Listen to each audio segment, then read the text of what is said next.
Hello students, welcome to my channel biology made easy 9 to 12। आज मैं class 9 के लिए वीडियो लेकर के आई हूँ।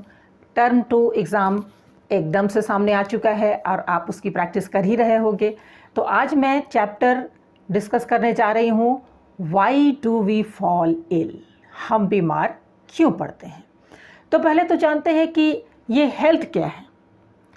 जब हम कहते हैं कि हमारे हेल्थ की बात, हमारा हेल्थ अच्छा है, हमारा हेल्थ ख़राब है, तो what does it mean. Health का मतलब है physical, mental and social wellbeing. Physical यानी शारीरिक तौर पर हम ठीक हैं कि नहीं, हमारा जो पूरा ऑर्गन सिस्टम्स हैं, पूरा जो शरीर है वो ठीक से काम कर रहा है कि नहीं, दैट इज़ फिज़िकल। मेंटली कहीं हम उदास हैं, कहीं डिप्रेस्ड हैं, तो हम बीमार हैं। अगर हम सिचुएशन के हिसाब से सही हैं तो हम मेंटली भी फिट हैं। बात आ गई सोशल वेलबींग। सोशल वेलबींग का मतलब होता है कि आप एक सोशल एनिमल हैं, आप दूसरों से इंटरेक्ट करते हैं, अपने दोस्तों से मिलते हैं, पार्टीज़ में जाते हैं, तो सबके साथ आपका बिहेवियर जो एप्रोप्रिएट बिहेवियर है वो है या नहीं। आप पार्टी में जाओगे, उदास किसी कोने में बैठे रहोगे, that is not your proper behaviour. उस समय तो आपको भी सबके साथ शामिल होना है, अदरवाइज़ लोग आपको अवॉइड करेंगे, सोचेंगे कि अरे पता नहीं किस तरह से बिहेव कर रहा, शायद बीमार है। तो physical, mental and social wellbeing जब हर तरह से आप ठीक हो, तभी आपको कहेंगे कि आप प्रॉपरली हेल्दी हो। बात आती है कि तो फिर डिजीज़ किसको कहते हैं। तो चलिए इस वर्ड को तोड़ते हैं, डिस ईज़, यानी जब आप कंफर्टेबल फील ना करो, दैट इज़ डिजीज़। जब आपके शरीर में किसी भी तरह का कष्ट हो, आपके मन में कष्ट हो, किसी से आपका झगड़ा हो गया हो, तो ये सारी चीज़ें जो है आपको इफ़ेक्ट करती हैं। और ये जो इफ़ेक्ट है जिसकी वजह से आप कंफर्टेबल फील नहीं करते हो, दैट इज़ डिसीज़। तो जब आपके बॉडी में किसी तरह का फंक्शन डिसऑर्डर होता है तो हम कहते हैं फिजिकली डिजीज्ड। ओके, अब बात करते हैं what are the types of disease. Mainly दो टाइप हैं, acute disease and chronic disease. Acute disease वो है जो अचानक से दिखाई पड़ता है और 2-4 दिन के लिए आप बहुत ज़्यादा बीमार पड़ जाते हो, उठ नहीं पाते हो, स्कूल नहीं जा पाते हो, उसके सिम्टम्स भी बहुत विगरस होते हैं और उसका इलाज भी खैर जल्दी ही हो जाता है, 4-5 दिनों में आप ठीक भी हो जाते हो। ऐसे डिजीज़ेस को कहते हैं एक्यूट डिजीज़। जैसे आपको सर्दी खांसी हो गई, इन्फ्लुएंजा हो गया, तो ये जो डिजीज़ है वो है एक्यूट। अब क्रोनिक क्या है। क्रोनिक उस डिज़ीज़ को कहते हैं जिसमें डिज़ीज़ के जो सिम्टम्स हैं वो लंबे समय से आपके साथ हैं। हालांकि ऐसी बात नहीं है कि आपको बिल्कुल बेड रिडन कर दे, यानी बेड पर सुला ही दे। सिम्टम्स चल रहे हैं तो चल रहे हैं, लेकिन वो आपके हेल्थ को ज़्यादा नुकसान पहुंचाता है क्योंकि वो लंबे समय से है। जैसे ट्यूबरक्लोसिस हुआ, कैंसर हुआ, एड्स हुआ, तो ये बीमारी लंबे समय से चलती है और हेल्थ को बहुत ज़्यादा प्रभावित करती है और जल्दी ठीक भी नहीं होती है। इसके लिए लंबे समय का इलाज आपको चाहिए होता है। अब आते हैं कि डिजीज़ होने के हिसाब से, डिजीज़ कॉज जो होता है उसके हिसाब से डिजीज़ेस कितने तरह के होते हैं। तो मेन कैटेगरी दो ही हैं, एक है इन्फेक्शस, दूसरा है नॉन इन्फेक्शस। इन्फेक्शस को कम्युनिकेबल डिजीज़ भी कहते हैं और नॉन इन्फेक्शस को मैल फंक्शनिंग डिजीज़ भी कहते हैं। इन्फेक्शस डिजीज़ वो है जो किसी पैथोजेंस की वजह से होता है। पैथोजेंस क्या है। Pathogens are the micro organisms, ऐसे माइक्रो ऑर्गेनिजम्स जो आपकी आंखों से दिखाई नहीं पड़ेगा, जिसको देखने के लिए माइक्रोस्कोप की जरूरत पड़ती है। तो ऐसे माइक्रो ऑर्गेनिजम्स जो एक डिजीज्ड पर्सन से अगर निकल के दूसरे हेल्दी पर्सन में अगर चला जाए तो उस हेल्दी पर्सन को भी वो डिजीज्ड बना देगा, एक ही तरह के सिम्टम्स उसमें आ जाएंगे। अभी आप जान रहे हो कि हम सभी लोग कोरोना से परेशान हैं, कोरोना की वजह से आप स्कूल नहीं जा पा रहे हो। तो कोरोना एक्चुअली है क्या। ये एक वायरल डिजीज़ है। तो वायरस इज़ द पैथोजन। और वो फैलता कैसे है। जो बीमार व्यक्ति है उस जब वो खांसता है या बातचीत करता है तो उसके मुंह से निकले हुए जो ड्रॉपलेट्स हैं, उसके नोज़ से निकले हुए जो ड्रॉपलेट्स हैं, वो जब हेल्दी पर्सन के अंदर चला जाता है तो उसके फेफड़े में जा कर के वो इन्फेक्शन करता है। यही वजह है कि मास्क लगाना ज़रूरी है। अगर हम मास्क लगाए रहेंगे तो अगर किसी डिजीज़ पर्सन के सामने हो तो भी हम बचे रहेंगे, और अगर खुद डिजीज़ हैं तो कम से कम उस डिज़ीज़ को दूसरों तक नहीं फैलाएंगे।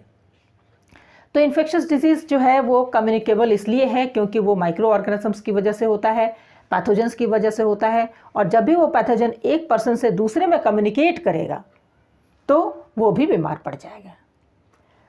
अब सवाल आता है कि पैथोजेंस होते कितने तरह के हैं। पैथोजेंस वायरस हो सकता है, बैक्टीरिया हो सकता है, फंजाई हो सकता है, प्रोटोजोआ हो सकता है, या हेलमिन्स यानी वॉर्म्स हो सकते हैं। तो आपको सभी तरह के डिजीज़ेस के एग्जाम्पल्स पढ़ने हैं, वायरल भी, बैक्टीरियल भी, protozoal, fungal and helminthic. Okay, तो हम लोग एक एक करके देखेंगे।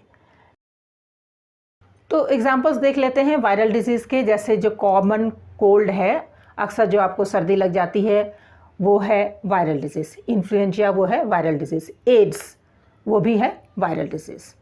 बैक्टीरियल डिजीज़ के एग्जांपल में जैसे टाइफॉइड है, ट्यूबरक्लोसिस है, ये दोनों ही बैक्टीरियल डिजीज़ हैं। फंगल डिजीज़ की बात करें तो जो स्किन में रैशेस आ जाते हैं, जो स्किन में इन्फेक्शंस होते हैं, वो यूजुअली फंगस की वजह से होते हैं, उसको फंगल डिजीज़ कहते हैं। प्रोटोजोअल डिजीज़ में जैसे मलेरिया है, वो प्रोटोजोआ की वजह से होता है जिसका नाम है प्लाज्मोडियम।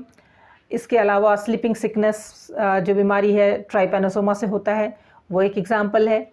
और हेलमिन्स, सभी जब आप लोग छोटे छोटे थे तो आपने ये अक्सर इस तरह के डिजीज़ेज़ आपको हुआ होगा, जैसे पिन वर्म्स या राउंड वर्म्स। आपके पेट में जो कृमि हो जाती है जिसकी वजह से आपके पेट में तकलीफ़ होती है, और बच्चों को एंटी वर्म दवा खिलाई जाती है इसी वर्म्स की वजह से। ये वर्म्स जो हैं आपके इंटेस्टाइन को इफ़ेक्ट करता है। तो ये कुछ एग्जांपल्स हैं। कैसे समझोगे कि आपको क्या हुआ है? डिजीज़ को समझने के लिए उसके सिम्टम्स की ज़रूरत होती है। सिम्टम्स क्या है? Symptoms are the external manifestation of the disease. हमारे शरीर के अंदर कुछ ऐसे सिम्टम्स आएंगे, कुछ ऐसी निशानियाँ आएंगी जिसको देख करके डॉक्टर समझते हैं कि किस तरह का डिजीज़ होगा। अगर केवल सिम्टम्स से ठीक से समझ में नहीं आ रहा, क्योंकि कई डिजीज़ेस ऐसे हैं जिसमें सिम्टम्स लगभग एक ही तरह का होता है, तो उसको इलाज करने के लिए प्रॉपर दवा देना मुश्किल हो जाती है कि एक्चुअली क्या हुआ है। उस केस में कुछ पैथोजेनिक टेस्ट भी होते हैं, पैथोलॉजिकल टेस्ट, जैसे कि ब्लड टेस्ट होता है, यूरिन टेस्ट होता है, और एक्सरेज होते हैं, MRI स्कैनिंग होती है, अल्ट्रासाउंड टेक्निक है, ये सारे, जिसमें शरीर के अंदर क्या हो रहा है इसकी सही जानकारी मिल जाती है। फिर डॉक्टर उस रिपोर्ट और आपके बताए हुए सिम्टम्स के आधार पर समझता है, तय करता है कि आपको कौन सा डिजीज़ हुआ है, अकॉर्डिंगली आपका इलाज करता है। बात करते हैं नॉन इन्फेक्शियस डिजीज़ की। तो जो नॉन इन्फेक्शियस डिजीज़ है उसके दो सोर्स हो सकते हैं, दो कॉजेज़ हो सकते हैं। एक तो एक्सट्रिंसिक, दूसरा इंट्रिंसिक। एक्सट्रिंसिक यानी बाहरी वजह, बाहरी, जैसे पॉल्यूटेंट्स हैं। पॉल्यूटेंट्स की वजह से अगर किसी को डिजीज़ हो जाती है, कोई सीमेंट फैक्ट्री में काम करता है और सीमेंट डेली वो इनहेल करता है, इनहेल करने को बाध्य होता है, तो उसके रेस्पिरेटरी ट्रैक्ट पे जो लॉन्ग टर्म इफेक्ट होगा, अल्टीमेटली उसको हो जाएगा ब्रोंकाइटिस हो जाएगी, अस्थमा हो जाएगा। ये पॉल्यूशन की वजह से हुआ। दिल्ली में आप जानते हो कि जब तब जो पॉल्यूशन लेवल है वो इतना हाई हो जाता है कि वहाँ पर स्कूल बंद हो जाते हैं, बच्चे बाहर नहीं जा पाते, क्योंकि उनके रेस्पिरेटरी ट्रैक को बहुत ज़्यादा असर करता है और डिजीज़ेस होती हैं। आँखें जलती हैं, मिचली आ सकती है, तो ये सारे पॉल्यूशन की वजह से होता है। दूसरा है इंट्रिंसिक फैक्टर्स। इंट्रिंसिक फैक्टर्स में क्या है कि इंट्रिंसिक फैक्टर्स जो है वो अपने ही शरीर के अंदर से उत्पन्न हुआ है। मान लो कि हार्ट के फंक्शनिंग में कोई प्रॉब्लम है, हार्ट का मसल्स कमज़ोर हो गया, हार्ट का वाल्व कमज़ोर हो गया, ठीक से हार्ट पंप नहीं कर पा रहा है, या हमारे शरीर के अंदर जो ब्लड फ्लो है वो ठीक से नहीं हो पा रहा क्योंकि आर्टरी के अंदर डिपॉजिशन हो गया है, किडनी काम नहीं कर रहा है। तो ये जब शरीर के अंदर से ऑर्गन या ऑर्गन सिस्टम काम करना बंद करता है या स्लो करता है, तब जो डिजीज़ होती है उसको कहते हैं इंट्रिंसिक डिजीज़ेस। तो आज इंट्रोडक्शन के तौर पर इतना ही। नेक्स्ट वीडियो में डालूंगी, इसी को फर्दर एक्सप्लेन करूंगी। अगर आपने अभी तक मेरे चैनल को सब्सक्राइब नहीं किया है तो सब्सक्राइब कर लो। अगली वीडियो डालने तक सी यू।